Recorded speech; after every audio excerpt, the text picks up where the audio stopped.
Welcome to the ITSP Magazine Podcast Network, a modern, innovative multimedia platform, broadcasting ideas and connecting minds. Every company has a story to tell, from the small startup to the large enterprise, and everything in between. This is one of them. We hope you enjoy this brand story conversation.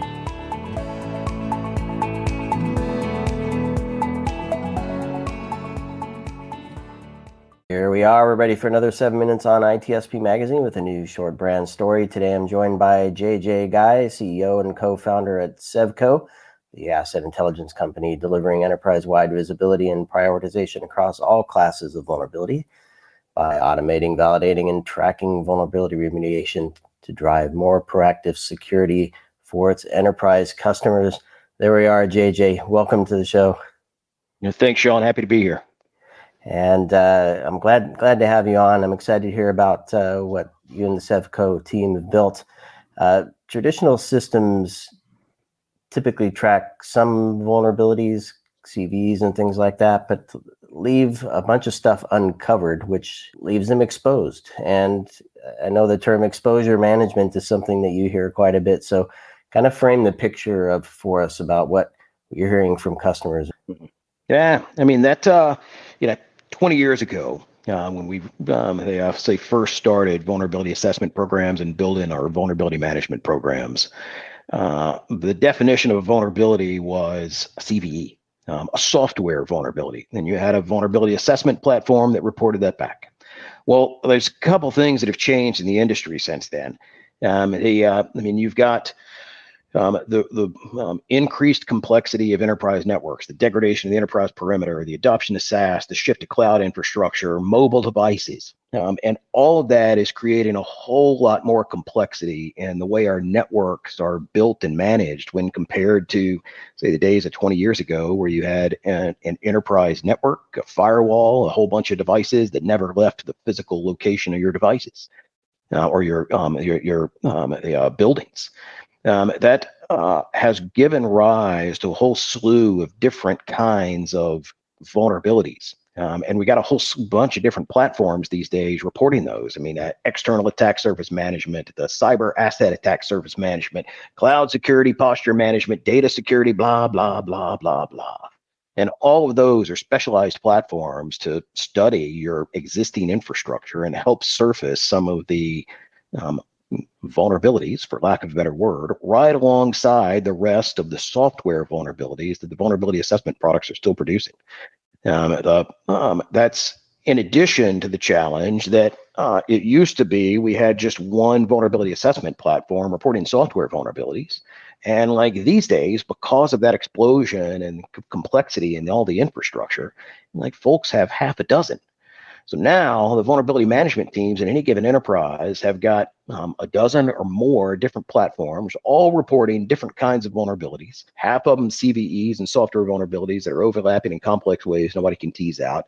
And then all the rest of these other classes of vulnerabilities that folks have to pay attention to. And working through all of that is a huge amount of manual toil. Yeah, overwhelming. Just the CVs alone is enough. So how does that impact remediation? Yeah, I mean, there's a huge amount of complexity there. It starts with which one of those problems is the most important. Which one of those is the most critical? Like in the world of CVEs, at least, we've started to talk about vulnerability prioritization, risk-based, vulnerability management, et cetera, et cetera, et cetera. Go down the list. But because there's been such an increase in the volume of CVEs, it's outstripped our ability to patch all of them. So organizations have to decide where to start. And then at the same time, you've got to compare those. Where do you spend your time? You've got all these vulnerabilities reported by your external attack surface management players, CASM, players like us, and a limited number of resources to go fix and address those issues. It's made prioritization that much more important. Talk to me a bit about validating the results and actually measuring the results. So that's part of what Sevco is focused on. But one of the things we highlight in our as part of our traditional asset intelligence platform is the deployment of your various endpoint agents.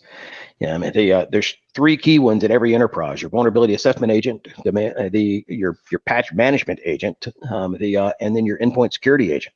That makes sure you have visibility into the traditional software vulnerabilities from any given source, that you have the tool chain in place to be able to fix those. And then three, inevitably, when you miss one, you've got some insurance policy to make sure the endpoint security agent's going to block it.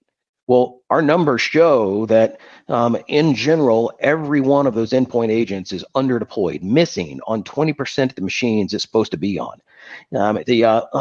Listen, it doesn't matter how many times your vulnerability analyst opens a ticket with ServiceNow to go patch a given CVE. If the patch management agent is not present, nothing is getting patched. And if your team is spending more time patching CVEs and turning the crank on a list of software vulnerabilities than you are making sure that the tools to see those vulnerabilities and actually fix those vulnerabilities are in place, well, you need to reassess your priorities.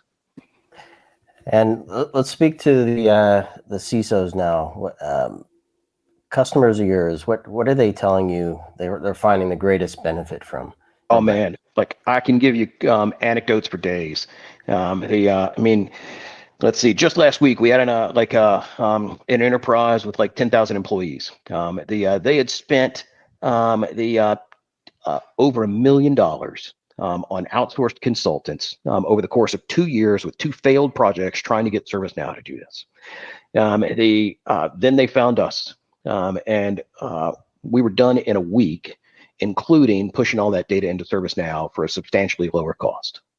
And there's another client whose vulnerability assessment platform was reporting hundreds of thousands of vulnerabilities, and they were deep into researching vulnerability prioritization platforms to go figure out how to chip away at that. But after deploying Sevco, they realized that all of those vulns came from just a few hundred machines in one particular remote business unit that were all end-of-lifed. They didn't have a vulnerability management problem. They had an end-of-life operating system problem with this one business unit, and it changed their entire focus. And that insight was not possible without joining the vulnerability data with the robust asset data, thanks to Sevco. And with that is 7 minutes here on ITSP Magazine. JJ, thanks for sharing your story. Sean, thank you.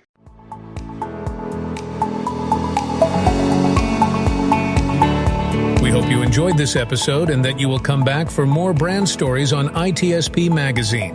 If you want to share your company's brand story, go to itspmagazine.com and explore our advertising options to learn more.